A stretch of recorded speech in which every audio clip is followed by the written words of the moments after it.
All right. Hi, everyone. I've got a special interview today. Got the only female ABA player, and I've got Milani Malik on the line. Milani, how are you doing? I'm good. How are you? I'm doing just fine. So what's your journey been like? Explain what you've done for people who don't know you. Oh boy. It's been rough. I'm one of the ones that had the long route. Um, Out of high school, I signed my letter of intent to Wagner College Division One, Staten Island, but there was technicalities in my admissions paper, and it left me with nothing. So a coach that saw me playing a lot of tournaments had me come over to Kansas, a Division One JUCO, for a year, but I faced another setback because I tore my MCL during my freshman year, so I had to work my way back. Then after I spent a year there, I was supposed to go back to Wagner, but they fired the coach. So instead of sit a year out from school and basketball, I made the decision just to walk on to Stony Brook University Division One in Long Island, and I made the team as a redshirt. And I mean that is hard all on its own because you're not treated the same because you're free and they pay for everyone else, even though your scholarship quality you don't have one, so the treatment is different, and there's no room for error. You have to just work harder than everyone else, and that's what I challenged myself to do, to just make myself better with the seniors that were ahead of me, the coaches, and just listen and learn, and just tried to work my way to the top either way. I spent a couple of years there, and then our coach, she retired from there, and new coaches and everything. So once again, I was set with another journey, and I finished my career out at at Bloomfield College in New Jersey, Division Two. That was the only way I could play right away, because if I went D1 again, I would have to sit out. So after that, after I graduated with a 3.4 honors Dean's List. I was an RA, captain of the team. I just always set high standards for myself. And after I graduated college, I was blessed to be aided to go to Israel on a tryout, and I did well and got the call back to go back. But as soon as I packed my bags and got the papers ready and everything was done, the GM called me, and they had some issues with their team, and the team was losing, and some other issues. So he said he wasn't going to be able to take me on for the rest of the second half of the season. But I just kept pushing, and then this past December, I went to a showcase in Germany, and I was awarded top 5 out of 30 players. Some coaches spoke to me out there, really liked my game. They followed me on Facebook and everything else, but, right now they already had a point guard, and they were like, just have to be patient, but if something opens up, they would definitely call me. It's always, something, it's like you're almost there, but then something happens, but I just know that something big is going to come because, if you're faced with a lot of setbacks, it's how you get through it and what you do to get back. So I've always played with the men growing up, and when I was a freshman, Tim Giddens, a.k.a. Headache with N1, and Teresa Weatherspoon, they took me under their wing, and Tim introduced me to Coach Logan, who is the owner and head coach for the NYC Thunder in the ABA. And he, just took a liking to me because he saw how hard I worked, with me playing with the guys, still scoring. And, I always say when I'm on the court, there's no gender. So, Wow. I want everyone else to see me as a player. Yeah. And I was able to, he asked me actually to play seriously last year, but then I went to Israel. And so this year, since I was still home, he said, hey, do you really want to play? And it was great. I was like, sure. Wow. You still need to play, instead of just sit home and not do anything. Yeah. So I'm on the team, on the official roster. I've been playing. I've been holding my own. And I mean, it's great. It's really great because either way, it still improves your game playing with the men. Uh-huh. That's great. It's a tough journey, but a fun journey at the same time. So how do you stay hungry and yearn to improve despite, not getting to what people might call the big time, and how do you just stay hungry? Honestly, I think it's just something that was instilled in me since birth. Like, it's just embedded in me. Like, I just always want to be the best, or I just want to work hard to get to the top level because, if you're not working hard, someone else is. And it's just something inside of me that I can't even explain that just keeps me hungry and keeps me fighting, and that just will not let me, settle for less or not work hard. I always say, just put God first, keep God first, and, he'll just, he gives you tests and it's how you get through it. And I just keep working hard. I don't even have a true answer for it. It's literally something inside of me that just will not let me give up. Wow, that's cool. A lot of players need that, quite frankly. um, yeah. What are the strengths and weaknesses of your game? Well, I mean, I don't want to give out all my secrets, no. But, I mean, I guess a lot of people would say being a smart point guard, being able to have a high IQ and, lead my team, being vocal, being able to dribble and shoot, pass, and score. Weaknesses, I mean, everyone has a weakness, and Yep. I mean, I say I can just improve on everything because I'm really just never content with anything, because I know I can improve on everything. I want to be the best I can possibly be. So, with playing with the men, I have to learn how to maneuver my body better. I have to, react quicker, think quicker. Everything is just a faster pace than playing with the women. Right. Well, that's the right way to put it. No weaknesses, but still constantly improving. That's what I would say too, when I play. But what would you tell young players and players who think that they can't make it? Oh man, no. I would say first things first. Any sport you play, whether it's basketball or not, if you want to make it, it's 90% mental and 10% what you do.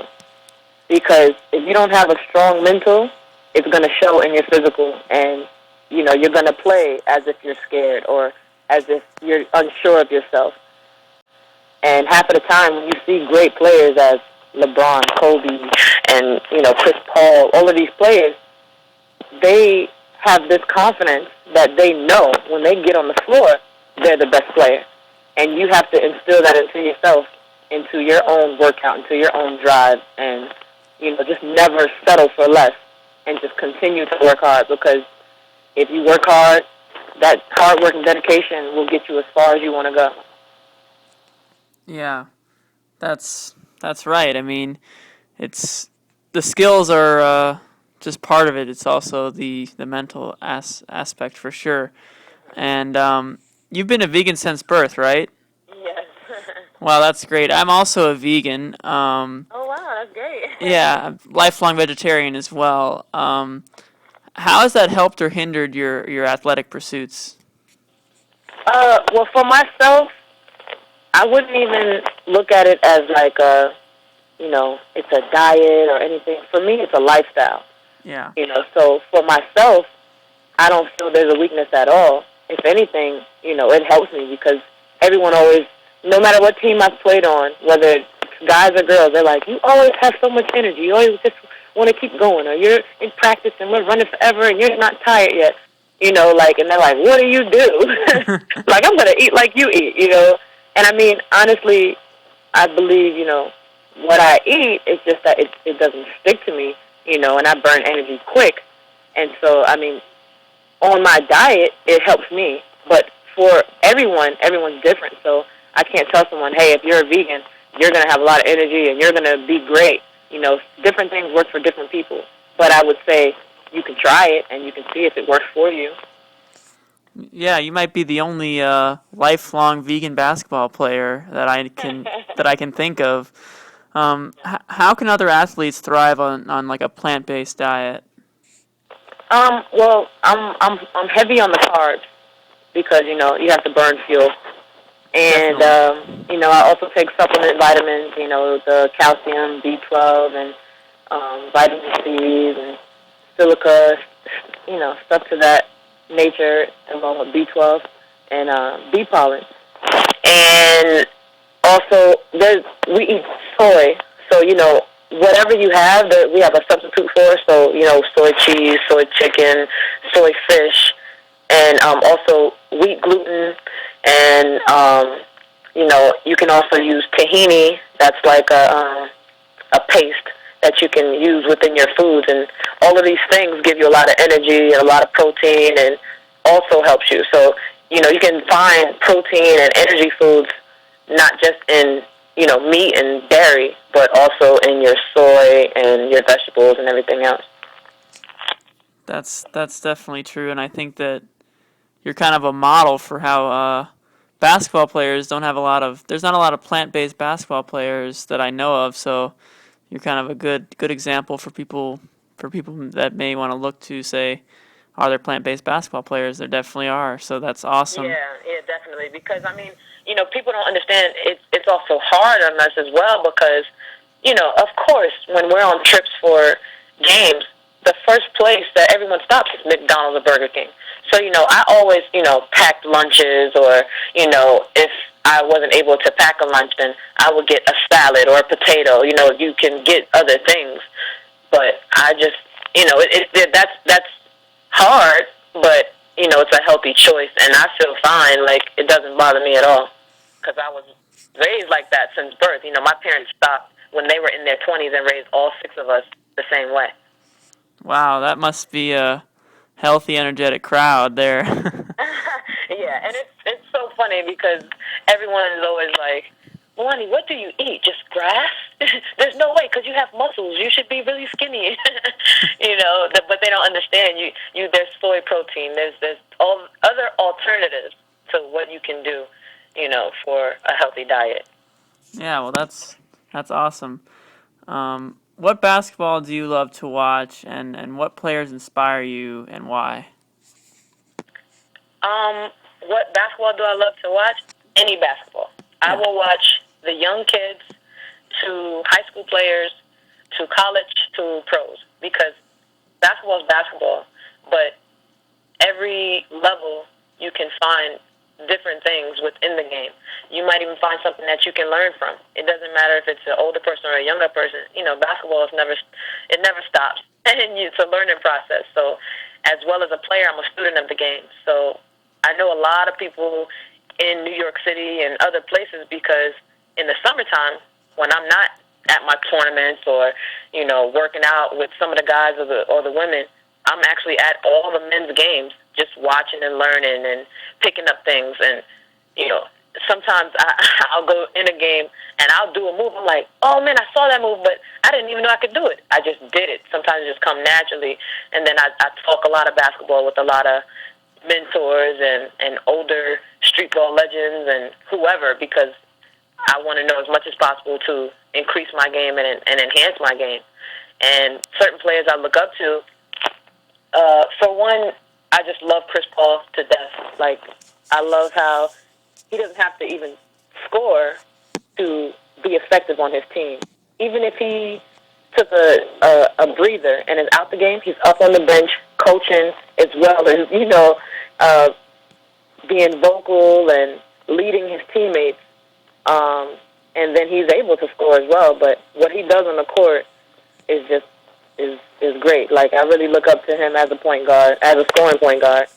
And for the women, I mean, there's so many. Like Sue Bird, I love her to death. I love her game. I love Cappie Poindexter's game.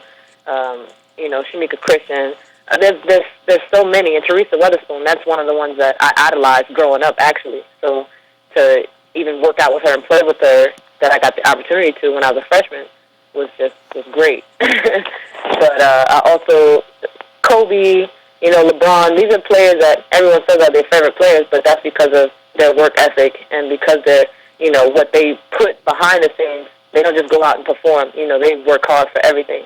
And I think from each individual player, they bring something different to the game, so you can learn from a lot of different players. So I don't even have a team I like to watch. I have players that I like to watch, and if they're playing, I like to watch and learn from them.